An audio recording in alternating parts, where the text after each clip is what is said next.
A história da vida religiosa na igreja tem início ainda nos primeiros séculos da vida cristã.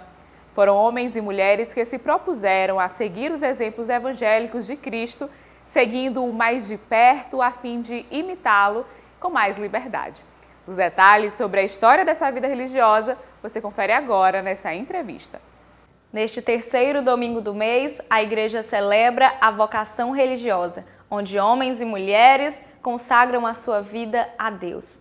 E sobre essa vocação nós vamos conversar agora com a irmã Ana Lúcia. Irmã, muito obrigada por nos conceder essa entrevista. Nós aqui agradecemos a sua presença aqui em nossa Irmandade. Então, quais os primeiros registros da vida consagrada na igreja?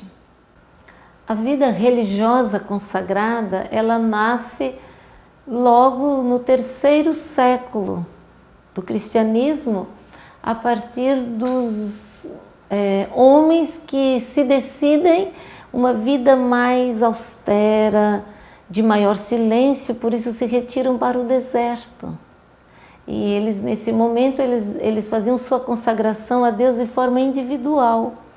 Eles sentiam que a igreja, com a tomada de Constantino, né?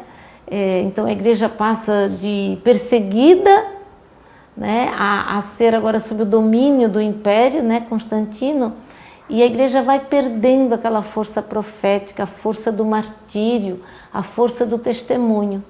E então os primeiros eremitas, que hoje dizemos monges, eles saem para o deserto, como uma forma de beber de novo da fonte do próprio Cristo. E, então é ali pelo século III, né, do cristianismo.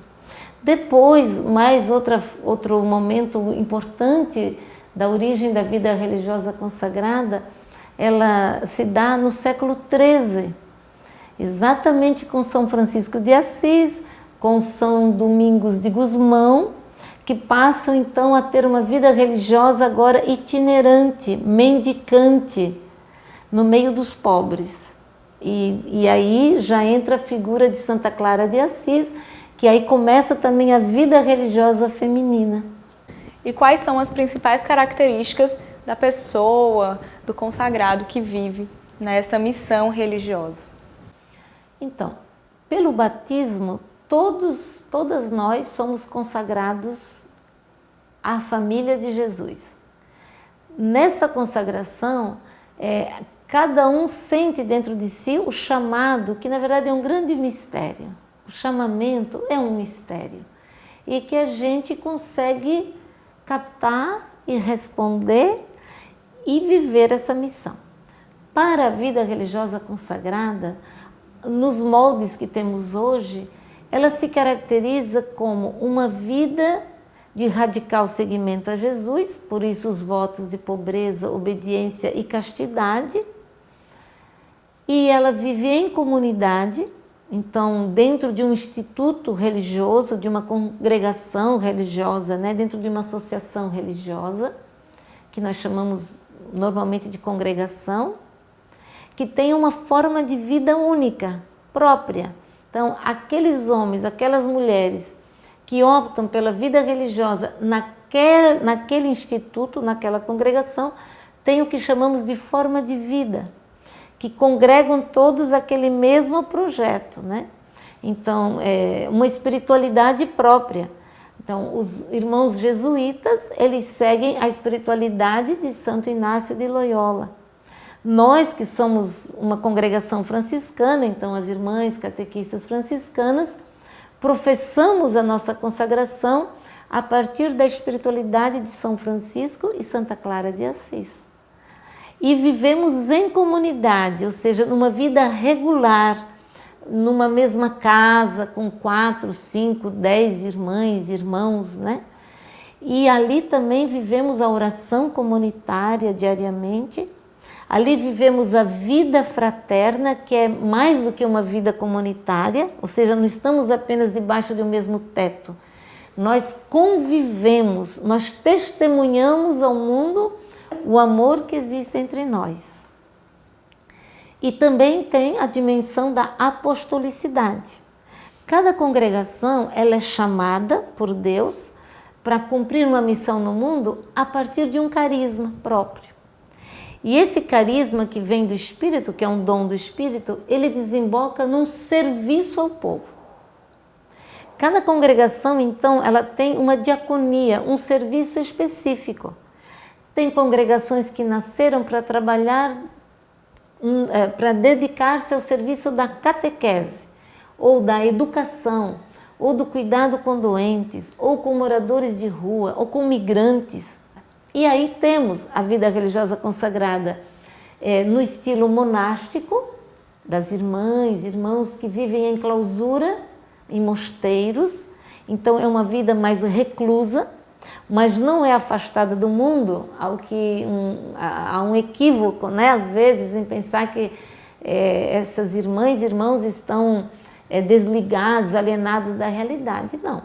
É uma forma de estar no mundo, mas reclusos em oração e num trabalho interno, e é uma forma de evangelizar pela oração, pela escuta, pelo aconselhamento espiritual. E nós outros, no caso da minha congregação, que é de vida ativa, apostólica, no meio do mundo, lá na chuva, no sol, entre os mendigos, entre os migrantes, entre crianças, entre moradores de rua, na questão ecológica, como somos franciscanas, a dimensão, né, socioambiental, nas questões ligadas à justiça, aos direitos humanos. Então é uma diversidade de diaconias, de serviços que os carismas transformam em serviço.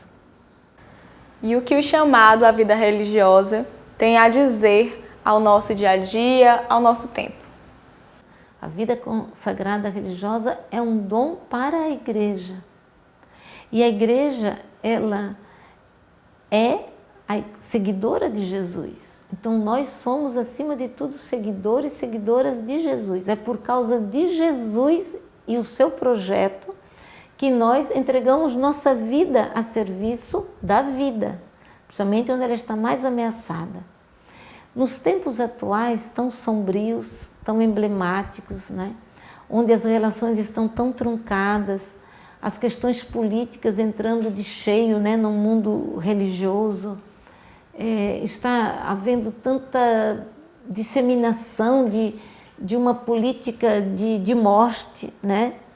Então, a vida religiosa agora ela é provocada, ela é convocada a ser esse sinal profético de construção da paz, de construção de relações saudáveis, né? De construção de um projeto de reino de Deus que é feito a partir da justiça, da solidariedade, né? Do amor, da tolerância, né? Do respeito à diversidade. Nós somos pontes, né? Nós somos chamados a construir pontes e não muros, né? A construir caminhos novos de encontro e não caminhos que levem ao armamento, à violência, a uma disputa desenfreada pelo poder. Então, irmã, muito obrigada por nos conceder essa entrevista e parabéns por essa missão tão linda de vocação religiosa. Nós que agradecemos, né, a oportunidade de poder falar um pouquinho sobre esta vocação e agradecemos ao Serviço de Comunicação da Arquidiocese de Teresina, o programa Em Tuas Mãos, e pedimos que rezem todas as comunidades neste mês, rezemos todos pelas vocações religiosas, sacerdotais, a maternidade, a vocação leiga, mas hoje, de maneira especial, a vida religiosa consagrada. Ela continua sendo um chamado e uma proposta de vida para os jovens do nosso tempo. Jovem, você é chamado pelo Senhor. Cabe a você dizer sim, estou aqui, Senhor, envia-me.